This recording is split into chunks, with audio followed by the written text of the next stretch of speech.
누가복음의 말씀에서 보시겠습니다. 누가복음 1장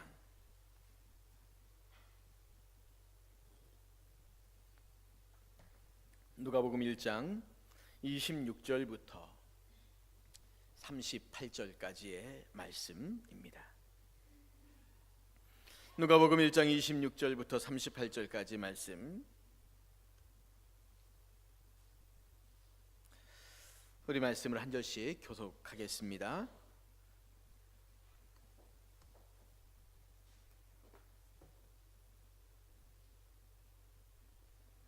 누가복음 1장 26절부터 38절까지 말씀입니다.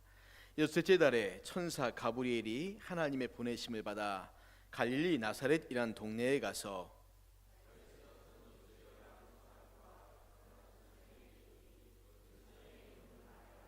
그에게 들어가 이르되 은혜를 받은 자여 평안할지어다 주께서 너와 함께 하시도다 하니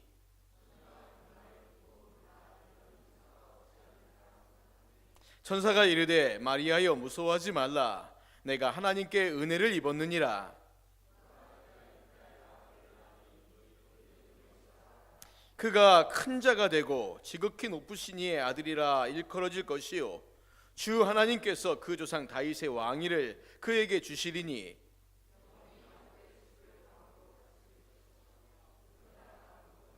마리아가 천사에게 말하되 나는 남자를 알지 못하니 어찌 이 일이 있으리까?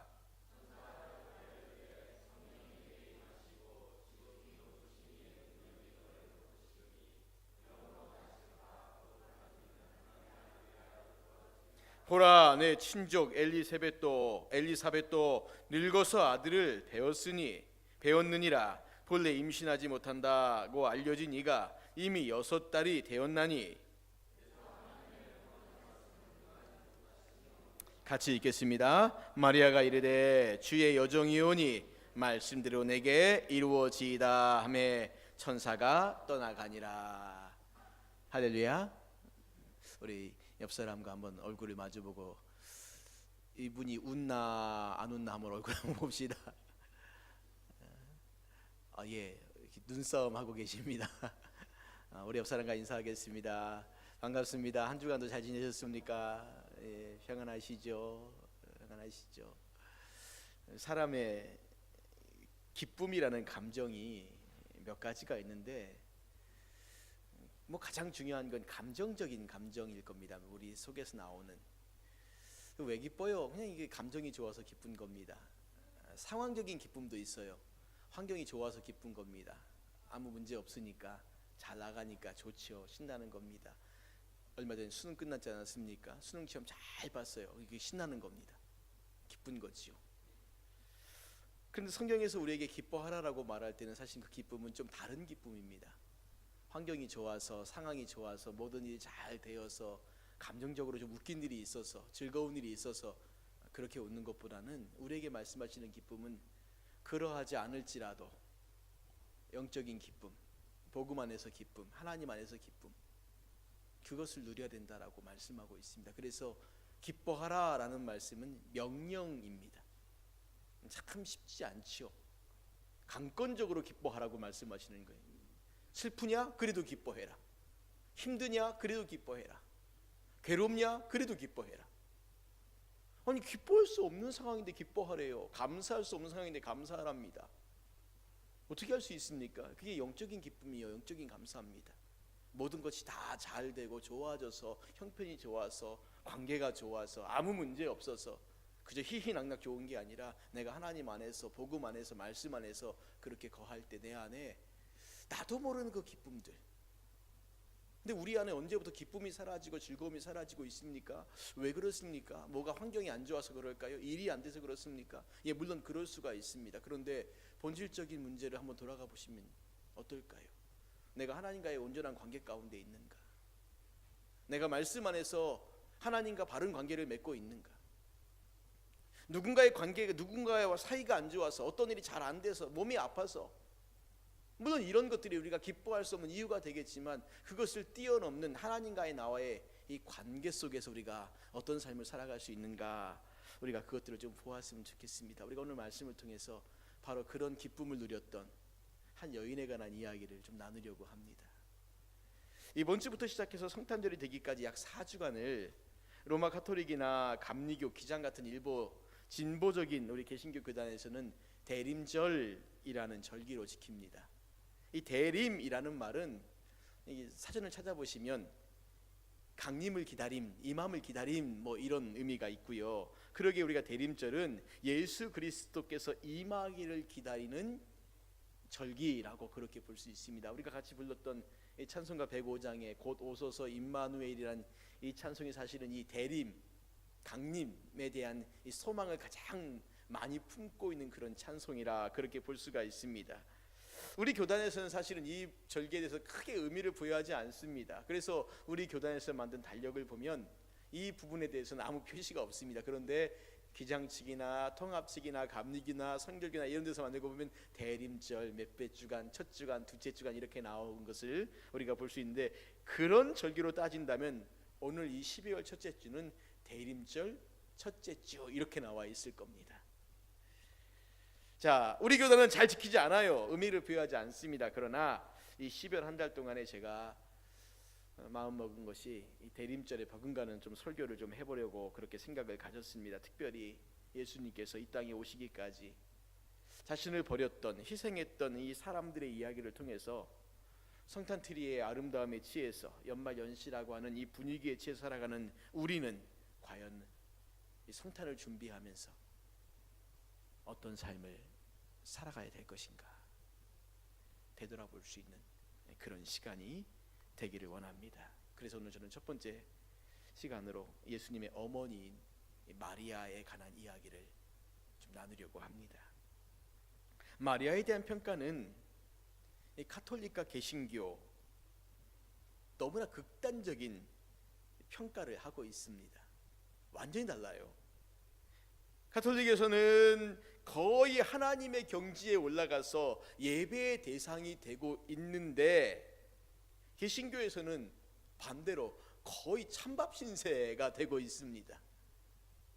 거의 찬밥 신세가 되고 있어요. 그래서 우리가 성모 마리아라는 표현을 안 쓰잖아요. 그렇죠? 예수님의 어머니 마리아 뭐 이런 정도의 표현을 쓰지요. 그리고 마리아에 대한 설교는 1년에 딱 한 번 뭐 그 정도로 끝나지 않습니까? 그래서 어떤 의미로 본다면은 참 너무 우리가 마리아에 대해서 무시한다 라는 생각이 가끔은 들 때가 있습니다. 물론 저도 마리아에 대한 설교를 1년에 한 번 하기 때문에 무시하고 있는 사람 중에 한 사람이지만, 그래도 한번 좀 깊이 고민해 볼 사람은 아닌가라고 하는 그런 생각을 합니다. 과거에 비하면 개신교와 가톨릭이 참 많이 가까워졌습니다. 그럼에도 불구하고 여전히 뭐가 안 가까워지는가 봤더니 이 마리아에 대한 이 관점들입니다. 가톨릭이 갖고 있는 마리아에 대한 관점과 개신교가 갖고 있는 마리아의 관점이요, 이건 도무지 일치가 될 수 없는, 뭔가 접근점도 찾을 수 없는, 딱 한 가지 접근점을 찾으란다면은 예수님의 어머니라는 것, 여기서 그냥 끝나는 거죠. 이건 그냥 우리들의 생각이고 그 사람들은 더 많은 것들을 갖고 있지 않습니까? 그래서 저는 이 가톨릭이나 개신교 모두가 다 마리아를 제대로 보고 있지 못하는 것이 아닐까라는 생각을 해봅니다. 물론 이 가톨릭이 마리아에 대한 얘기와 가르침과 교리들을 많이 만들었으니 더 많은 관심을 갖고 있는 것이 분명하지만, 과연 그것이 복음서가 제시하고 있는 마리아의 모습과 일치하느냐라고 말한다면 그것은 사실은 의문점이지요. 가톨릭 교리에서 말하고 있는 마리아, 그들이 갖고 있는 여러 가지 설교나 무엇을 말하고 있는 마리아에 대한 이야기가 과연 성경적인 마리아와 같느냐, 복음서에서 말하는 마리아가 같느냐라고 말하면 좀 고개를 좀 갸우뚱할 필요가 있습니다. 그렇다고 해서 우리 개신교가 갖고 있는 마리아의 태도는 잘하고 있는 거냐라고 말하면 사실 그것도 아니에요. 거의 찬밥 신세고 푸대접이도가 지나친 그런 것이 많지 않습니까? 이 역시 복음서가 제시하는 마리아의 모습과는 거리가 멀다라고 볼 수가 있습니다. 두 교회 모두 마리아의 극단적인 면모에 지나친 관심을 기울이고 있지 않은가라는 생각을 해봅니다. 그래서 저는 오늘 본문 말씀을 통해서 마리아에 대해서 우리가 의도적으로 무시하고 있는 부분들, 그래서 놓치고 있는 부분이 무엇인가라는 것을 좀 살펴보려고 합니다. 예수님의 탄생 이야기는 사복음서 가운데 마태와 누가에서만 전하고 있습니다. 이 두 복음서는 예수님의 탄생 이야기를 다루면서 그 보는 관점이 전혀 다릅니다. 저는 오늘은 이 누가복음을 통해서 예수님의 탄생 이야기를 하려고 합니다. 그리고 다음번에는 마태복음을 통해서 예수님의 탄생 이야기를 또 해보려고 합니다. 그러면 우리가 말씀을 볼 때 좀 더 균형 잡힌 시각으로 누가복음에서는 이렇게 말하고 있고 마태복음에서 이렇게 말하고 있구나라는 것들을 우리가 좀 볼 수 있지 않을까라는 생각을 합니다. 자, 오늘은 누가복음을 통해서 예수님 탄생 이야기를 좀 보려고 하는데, 누가는 독특하게도 마가와는 좀 다르게 세례 요한의 탄생 이야기와 예수님의 탄생 이야기를 나란히 연결시켜 놓고 있는데, 이 두 이야기는 공통점도 있고 차이점도 있습니다. 자, 먼저 공통점을 본다면 이 두 분 모두, 예수님이나 세례 요한이나 두 분 모두 다 천사가 나타나 탄생을 예고했다는 점에서 똑같습니다. 그리고 이 두 분의 어머니, 세례 요한의 어머니나 예수님의 어머니 두 분 다 아기를 가질 수 없거나 아니면 아기를 가져서는 안 되는 사람이 아기를 가졌다는 또 공통점이 있습니다. 요한의 어머니 엘리사벳은 너무 늙어서 아기를 가질 수가 없었고, 예수님의 어머니 마리아는 젊었지만 당시 유대 사회에서 여자는 한 15살 내에 결혼했다고 합니다. 너무 젊었지만 미혼의 남자를 모르는 처녀였으므로 아기를 가져서는 안 된다는 겁니다. 이렇듯 이유는 달랐지만 두 여인이 어쨌든 아기를 낳을 수 없거나 아니면 아기를 낳아서는 안 되는 사람들이었다는 거지요. 그러나 이 두 탄생 이야기에는 큰 차이점이 있는데 이것이 중요합니다. 세례 요한의 경우에는 아기가 태어나리라는 소식이 아버지 사가랴에게 전해졌습니다. 제사장이었던 사가랴가 성전에서 분향하고 있을 때 천사가 성전에 나타납니다. 그리고 그의 아내에게 아기가 생길 것이라고 알려줬습니다. 제사장인 사가랴가 성전에서 하나님께 분향하고 있는 동안에 아기 탄생의 고지를 받은 거지요. 분위기가 매우 거룩한 분위기였습니다. 성전이었고요. 그런데 이 천사의 고지를 받은 사가랴의 반응은 전혀 거룩하지 않았다는 게 문제가 있습니다. 뭐라고 말합니까? 자기는 이미 늙었고 아내도 나이가 많은데 무엇을 보고 그걸 믿으라는 것입니다. 믿을 수 없다는 거지요. 하긴 믿기 어렵기는 하지만 뭐 그렇다고 믿어서 손해볼 것도 없는데, 그렇지 않습니까? 사가랴가 그래요 감사합니다 이렇게 말한다고 손해볼 거 별로 없잖아요. 근데 손해볼 게 없는데 사가랴는 끝까지 믿지 않습니다. 그래서 천사는 이 일이 이루어질 때까지 사가랴가 말 못하는 벙어리가 될 것이라고 말했고, 천사의 말은 그대로 이루어졌습니다. 사가랴는 나중에 아내의 임신 사실을 알고, 그리고 또 그가 아기를 낳은 이후에 어떻게 말합니까? 마침내 주님께서 나를 도와주시어 나도 이제 사람들 앞에서 부끄럽지 않게 되었구나 라고 이렇게 말을 합니다. 천사가 그에게 이 아기에 대해서 뭐라고 말합니까? 그는 장차 태어날 이 아기는 많은 이스라엘 사람을 하나님께로 돌아오게 하는 위대한 일을 할 것이다. 대단한 말 아닙니까? 아기를 가질 수 없는 이 여인에게 아기가 있을 것이라고 말하고, 이 아기가 그런 엄청난 일을 할 것이다. 많은 이스라엘 사람을 하나님께로 돌아오게 할 것이다. 이 정도면 할렐루야 감사한 거지요. 그런데도 이 사가랴가 이 아기의 잉태에 대한 소식을 듣고 난 다음에 딱 던진 소감 한마디가 뭐였냐면 너무 개인적이고 빈약했다는 거지요. 고작 한다는 말이 나도 이제 사람들 앞에서 부끄럽지 않게 되었구나. 오늘 본문 말씀 가운데 그대로 보면 이렇게 말해요. 뭐라고 말하겠습니까? 그가요 엘리사벳도 똑같이 말하지만 내 부끄러움을 없이 하시려고, 내 부끄러움 없이 하시려고. 그러니까 이게 이런 말입니다. 그죠? 후손 낳고 가문 이어갔어요. 그렇죠? 사가랴도 엘리사벳도 나이가 많아서 아이를 없으니까 얼마나 부끄럽습니까? 우리나라도 예전에 아이가 없는 집은 참 부끄러운 집 아니었습니까? 근데 이스라엘은 더 했어요. 아기를 낳지 못한데 아기가 있다고 하니까 네, 부끄러움이 사라졌다. 이제 사람들 앞에서 좀 떳떳하게 고개를 들고 다닐 수 있게 되었다. 그냥 좋다는 말입니다. 개인적으로 신난다는 말이에요. 반면 예수님의 탄생 소식을 전해진 사정은 이렇습니다. 아기가 태어나리라는 소식이 어머니 마리아에게 전해졌습니다. 마태복음은 이 점에서 누가복음과 좀 달라요. 마태는 이 소식이 요셉에게 전해졌다라고 쓰고 있습니다. 마리아에게 전해졌다는 것은 생략이 됩니다. 그러나 순서적으로 본다면 아마도 마리아에게 먼저 수태고지가 있었고 그리고 나중에 요셉에게도 똑같은 수태고지가 있지 않았을까라고 우리가 그렇게 생각을 해볼 수 있습니다. 자, 마리아에게 어떻게 이 소식이 전해집니까? 천사가 마리아의 집에 나타났습니다. 그리고 그녀를 만납니다. 마리아는 제사장이 아닌 평민 집안 출신이었고 더욱이 여자이므로 성전 안에는 들어갈 수가 없습니다. 천사가 두려워하지 말라라고 말하면서 그녀가 아기를 잉태하리라 그렇게 말합니다. 사가랴에게 전해진 것과 똑같은 내용인데 둘의 반응은 크게 달랐습니다. 마리아가 어떻게 합니까? 놀라면서 남자를 모르는 자기에게 어떻게 그런 일이 일어날 수 있겠느냐라고 묻습니다. 마리아의 반응은 천사의 말에 대한 근본적인 의심이나 불신의 표현이 아니라 어떻게 그런 일이 있을 수 있습니까? 라고 하는 방법에 대한 얘기였어요.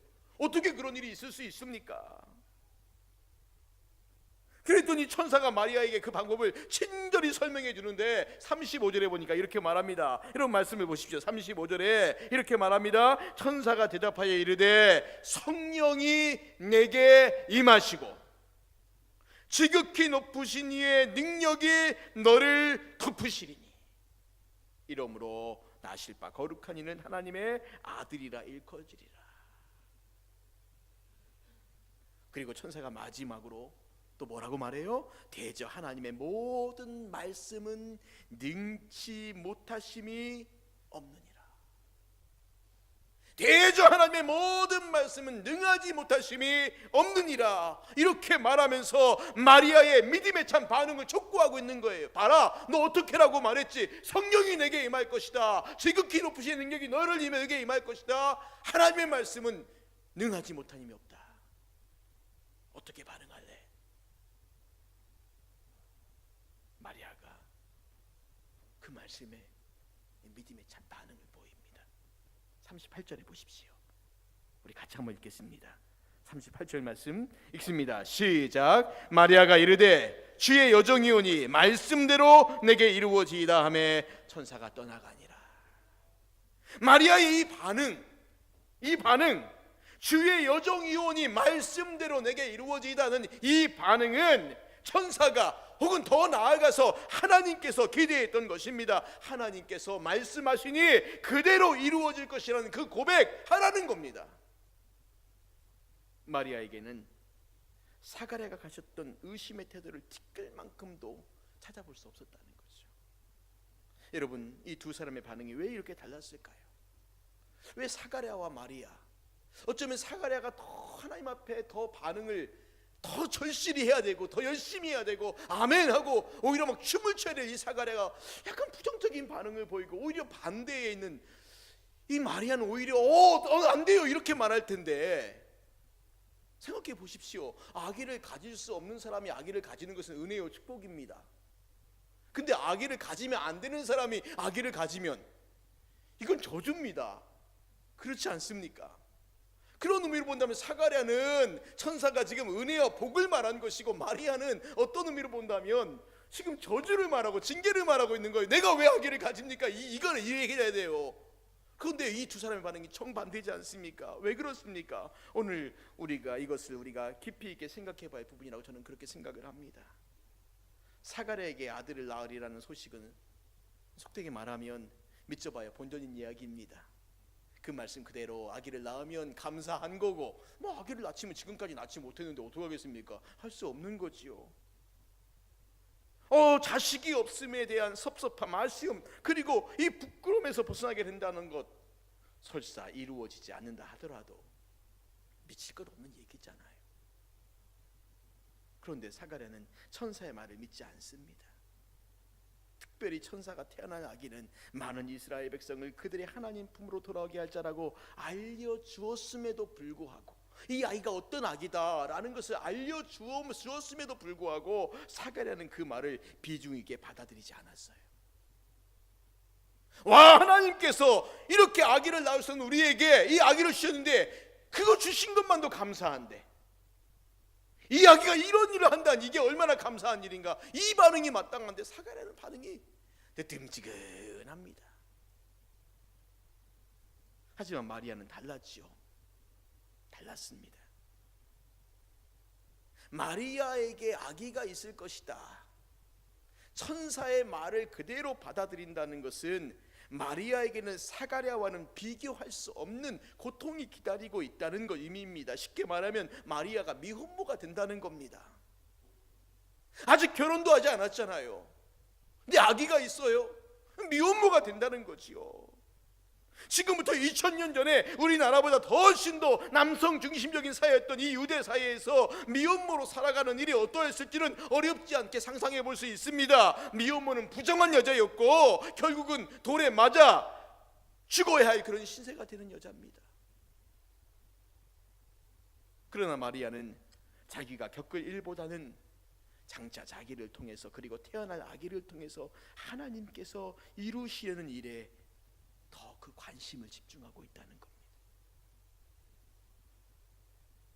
이름으로 나실 바 거룩한 이는 하나님의 아들이라 일컬어지리라는 이 말이 마리아의 가슴을 두드렸습니다. 성도님들, 그 다음 마리아의 반응이 무엇입니까? 어떤 반응을 보이고 있지요? 마리아는 이렇게 말합니다. 이 몸은 주님의 여종입니다. 말씀대로 저에게 이루어지이다. 하나님께서 하시는 일을 그대로 받아들이겠다라고 하는 결단이 그 안에 있습니다. 자, 여러분 생각해 보십시오. 마리아가 아멘 감사합니다, 여기서 끝인가요? 여기서 끝입니까? 아닙니다. 마리아에게는 지금부터 평탄대로가 기다리고 있습니까? 아니에요. 내가 하나님의 아들을 낳는단다. 와, 얼마나 영광된 일이야. 그런데 그 마리아에게 기다리고 있는 길은 하나님의 아들의 어머니로서 어떤 그런 명예와 권력과 권세와 그런 높은 자리와 잘됨의 일만 남아 있습니까? 그렇지 않아요. 문제는 이제부터 아니겠습니까? 앞으로 마리아가 가야 할 길은 한치 앞도 내다볼 수 없이 짙은 안개 속에 쌓여있는 그런 길입니다. 첩첩산중입니다. 마리아 역시 자신이 가야 할 그 길이 자신의 태중에 있는 하나님의 아들 덕분에 가마 타고 가야 할 꽃길을 걸어가는 그런 길이 아니라는 거 알고 있었어요.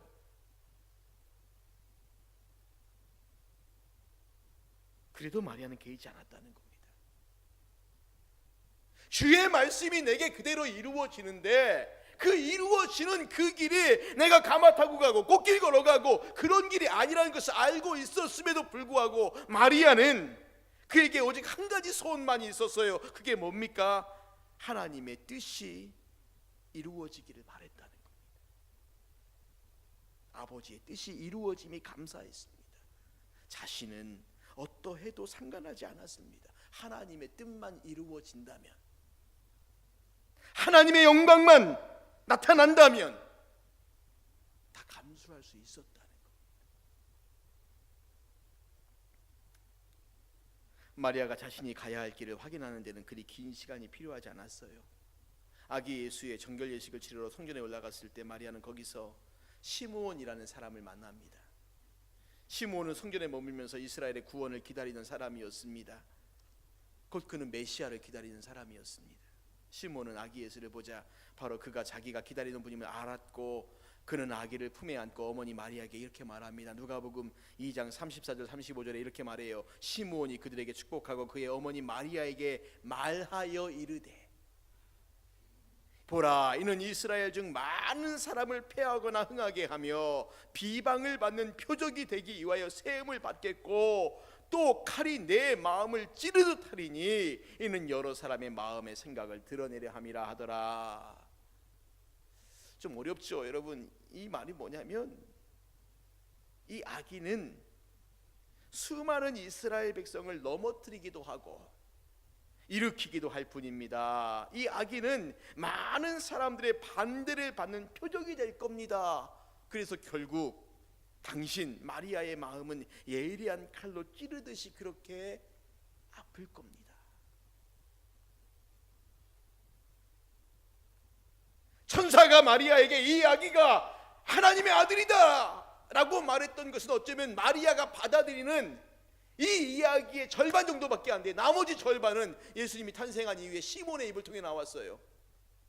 하나님의 아들이지만 꽃길 가는, 영광의 길을 가는 하나님의 아들이 아니라 사람들이 보기에 매맞고 고난당하고, 특별히 그의 어머니 마리아가 보기에는 그 아들로 인하여서 고통스러운 삶을 살아야 되는, 그 고통스러운 삶을 살아가야 되는 바로 그 길이 바로 이 길이라는 거예요.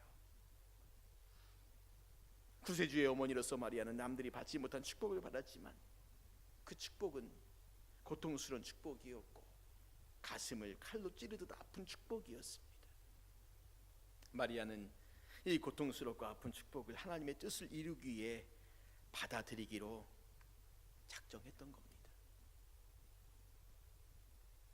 그래서 예수님의 어머니 마리아를 설명하는 단어는 동정녀를 상징하는 순결이라기보다는 오히려 도전이나 용기라고 하는 단어가 맞습니다.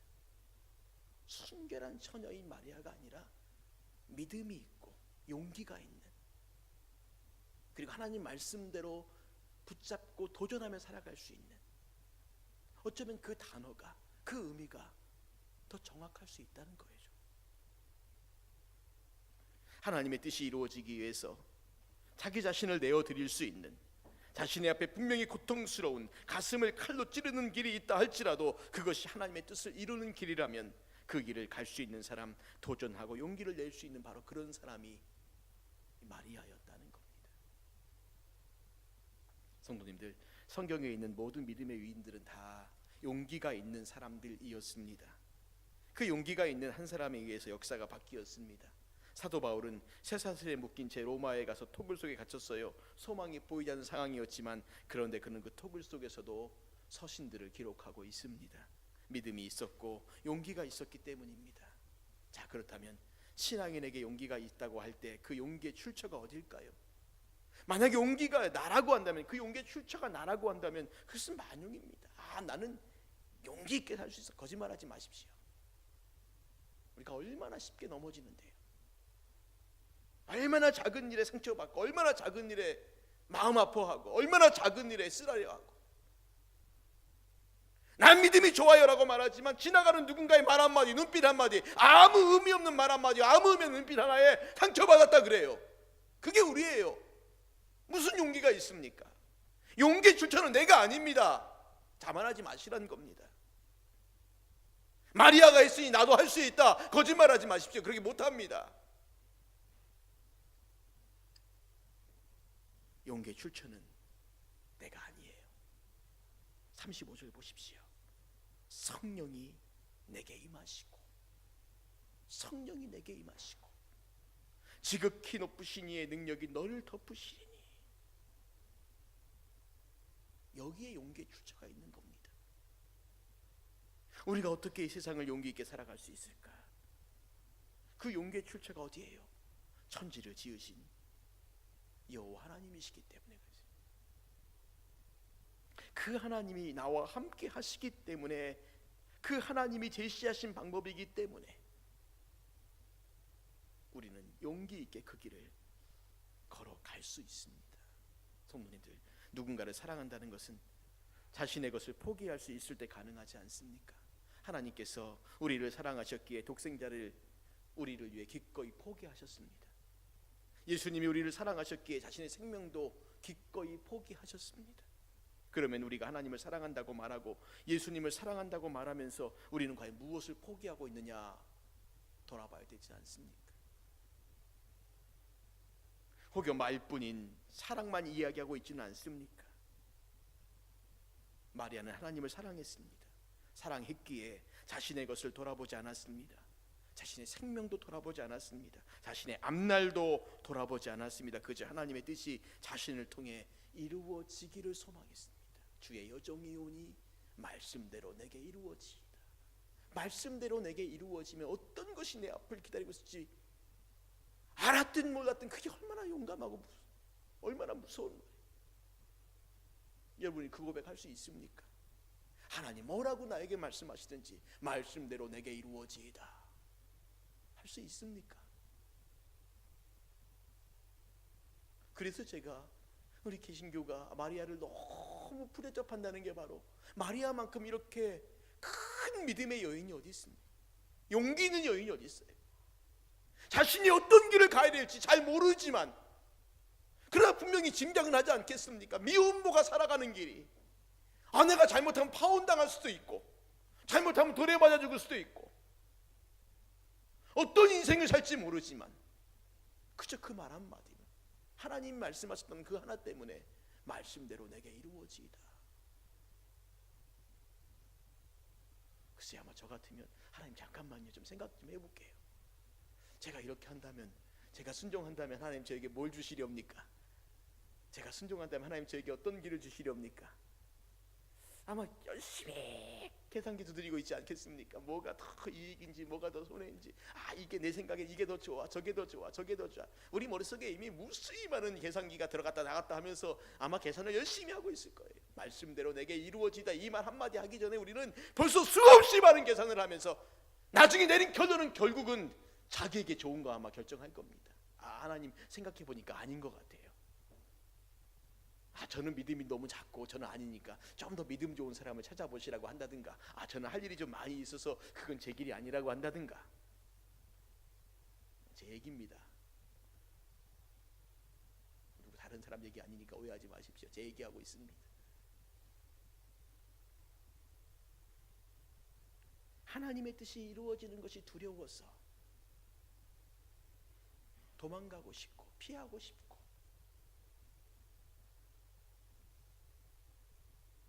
그렇게 살아가고 있지 않습니까?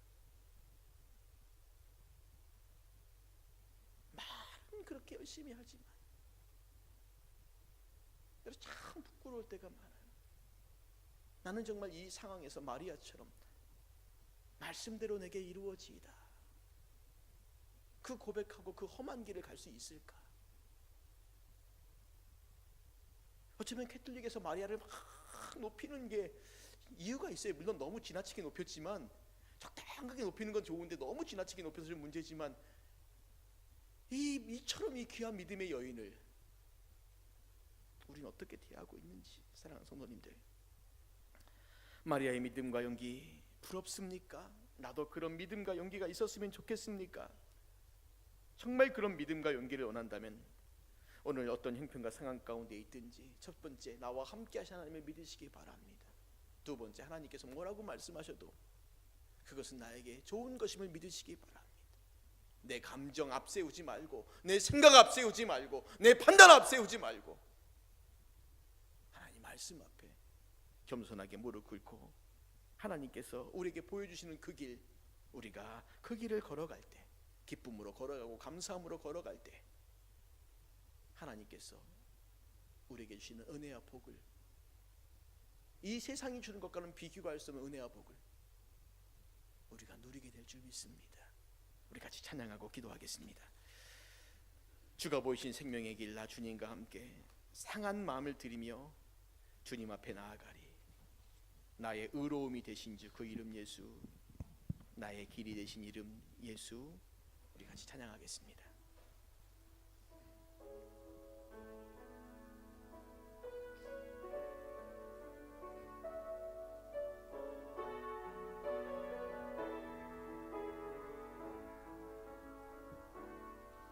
주가 보이신 생명의 길 나 주님과 함께 상한 마음을 들이며 주님 앞에 나아가리. 나의 의로움이 되신 주 그 이름 예수 나의 길이 되신 이름 예수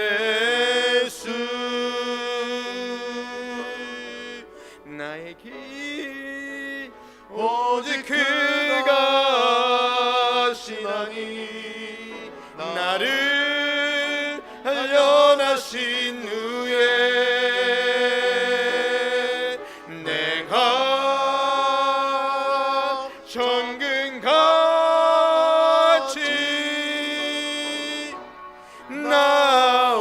나오리라.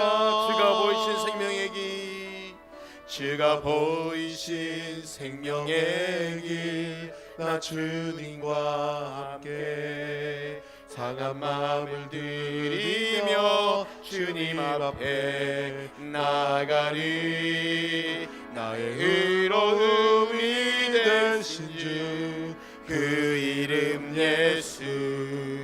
나의 길이 되신 이름 예수.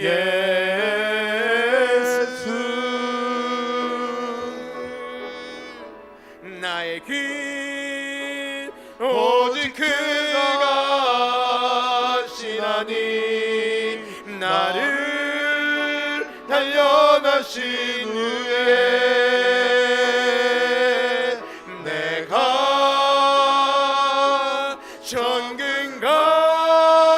정금같이 나오리. 나의 길 오직 그가 하시나니 나를 단련하신 후에 내가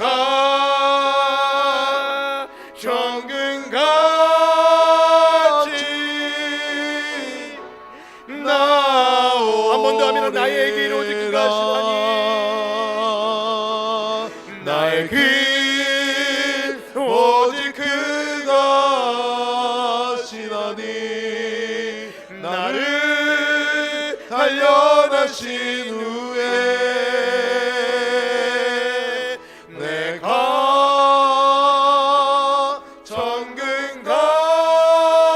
정금같이 나오리라. 사랑하는 성도님들, 하나님께서 마리아에게 요구하셨던 것은 단 한마디의 대답이었습니다. 주의 여종이 오니 말씀대로 내게 이루어지이다. 오늘 우리에게도 하나님 똑같은 한마디 요구하지 않겠습니까? 주의 종이 오니 주의 말씀대로 내게 이루어지이다. 계산하지 말라고요. 미리 지레 짐작하고 판단하지 말라고요.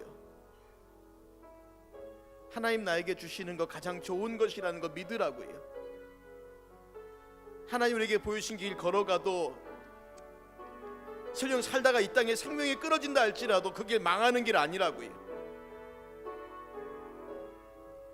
주의 말씀대로 내게 이루어지이다. 우리가 이 고백 기억하면서 같이 하나님 앞에 기도하는 시간 갖겠습니다. 우리도 그렇게 하나님 앞에 나아갈 수 있게 해달라고 같이 기도하겠습니다. 아버지 하나님, 은혜를 감사하고 감사합니다. 이 시간에 우리가 하나님 앞에 나왔습니다. 주의 말씀을 듣습니다. 하나님 아버지, 그 말씀을 의지하며 나아갑니다.